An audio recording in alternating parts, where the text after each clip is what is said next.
I'm Jonah and I feel fantastic. I'm Julie and I'm excited. I'm Noah and I'm good. I'm Ilona and I'm happy. I'm Wafa and I feel good. I'm Sean and I'm so excited. Okay. I'm Mo and I feel excited. I'm Charlotte and I'm great. I'm Tamer and I love you all.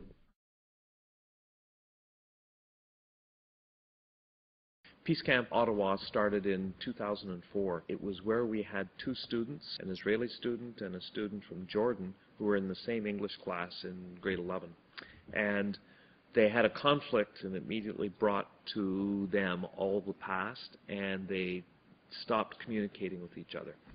And one of them realized, Mikhail Devon, realized that you couldn't spend the rest of high school without communicating, and so she initiated and went up to Alana Ayoub from Jordan and shared with her her experience, her feelings about the enemy, about the killing and the death of a relative of hers, and the sense of loss and hurt that she felt. And then Alana Ayoub responded with exactly the same, similar, not the same, but a similar story about the enemy, about the loss. And they realized from that conversation that they had more similarities than differences, and they realized that they had both suffered.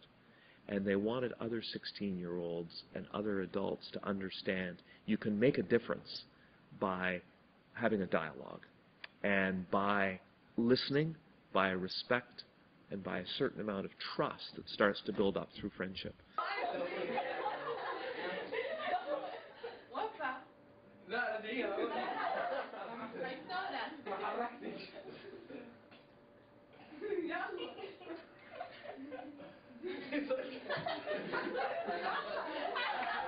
Well, I took a course in school called Peace and Conflicts, and we studied this conflict, and I wrote a paper on it. So I thought, what better way to explore this topic than to go into it with this camp and see the emotions and the faces behind it.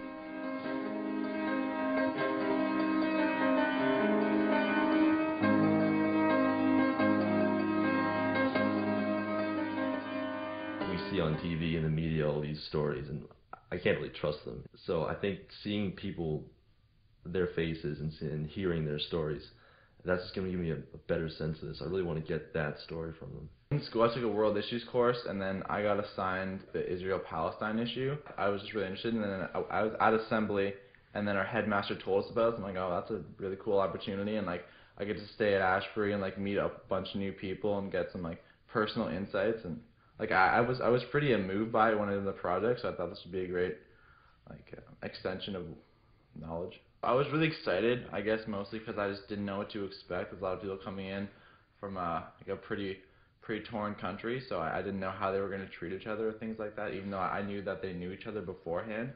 And then when they got here, I found out they're really nice people, and I'm really excited because I'm getting a real cultural blast with all their music and dancing.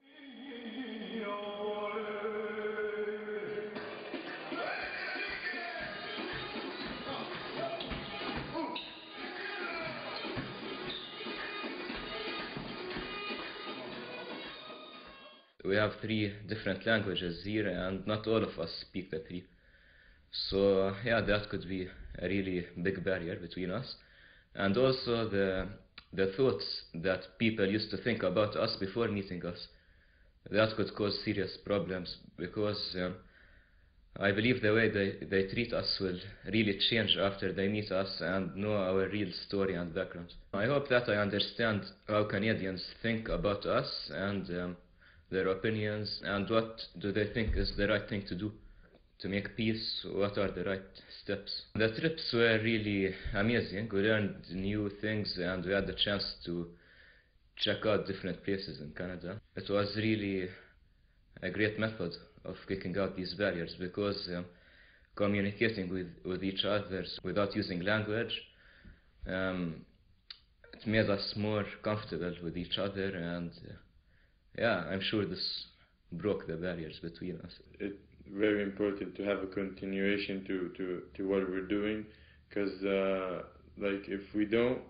just will disappear, we didn't do anything. We just have to keep going and going and going until the whole world won't have any choice others to believe in peace. What it has done is really opened, I think, everybody's eyes to the other side, and that just kind of allows people to understand where people are coming from. I think that's the most that you get out of it, that you realize, you know, these are good people, they've been hurt, they're struggling, but they do want to find peace, and there is the initiative and the motivation to find peace, and I think that's what I would tell people, that it's like that kind of energy to be around is incredible. I find working with all these people invigorating, and it makes me realize the power of education to bring peace to the world.